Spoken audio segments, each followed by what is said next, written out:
Hello दोस्तों, आज हम लिखेंगे ओपी शुक्ला डिक्टेशन 100 वर्ड पर मिनट। तो स्टार्ट करते हैं। 1 2 3 स्टार्ट। उपसभापति महोदय, सबसे पहले तो मैं आपके प्रति कृतज्ञता प्रकट करता हूँ कि आपने इस विषय पर मुझे बोलने का अवसर दिया।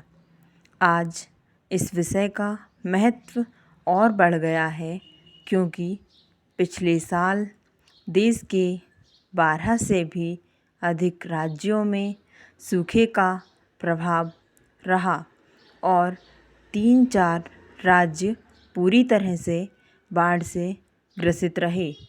महोदय, उसका दुष्परिणाम न अभी देश पर से समाप्त हुआ है, न उस इलाके के किसानों पर से समाप्त हुआ है। एक बात का मैं और उल्लेख करना चाहता हूँ कि एक के बाद एक की गई घोषणाएं की गई। जैसे अभी मंत्री महोदय ने कीमतों में वृद्धि की घोषणा की। मैं बैठे बैठे उन दरों को देख रहा था। मेरी एक बात समझ में नहीं आई कि भारत की कृषि में जूट और पटसन का कोई स्थान है या नहीं।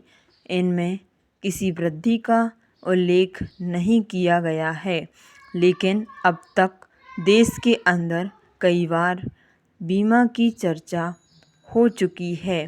मैं आपसे कहना चाहता हूँ कि जिस प्रदेश में मैं आता हूँ उसे बाढ़ ने 3-4 बार बर्बाद किया है और अभी इसी साल 5वीं बार किसानों को मार्च और अप्रैल के अंत में ओलों ने बुरी तरह से बर्बाद कर दिया है।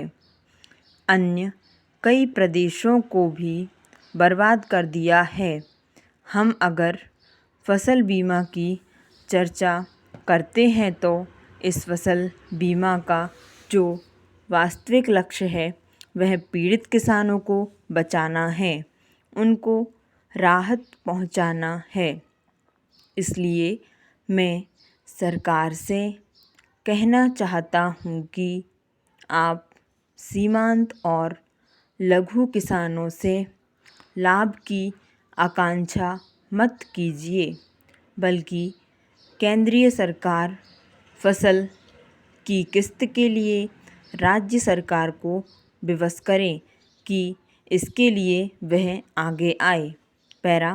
महोदय, देश का जो किसान है उसमें से लगभग 80% किसान सीमांत और लघु किसान है और केवल 20% किसान ऐसे हैं जो लघु और सीमांत किसानों के ऊपर हैं। देश के अंदर खेती योग्य जितनी ज़मीन है उसका 80% लघु और सीमांत किसानों के हाथ में है।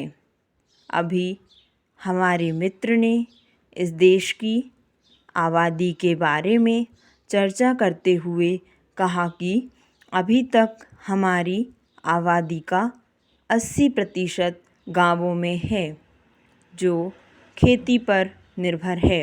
उसके पास कोई दूसरा साधन नहीं है।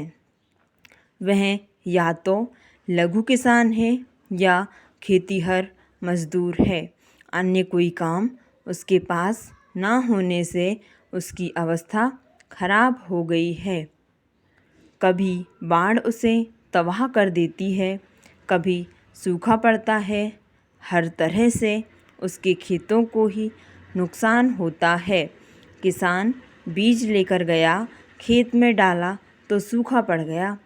फसल अच्छी हुई तो बाढ़ आ गई, खेत डूब गया, घर भी डूब गया। इस प्रकार किसान के बोझ से परेशान है और वह आज आत्महत्या करने पर विवश है। सचमुच में अगर आप किसानों को बचाना चाहते हैं, उनको आगे बढ़ाना चाहते हैं तो मैं निवेदन करना चाहूँगा कि आप इस पर विचार करें। धन्यवाद। वीडियो पसंद आई हो तो लाइक और शेयर करना ना भूलें।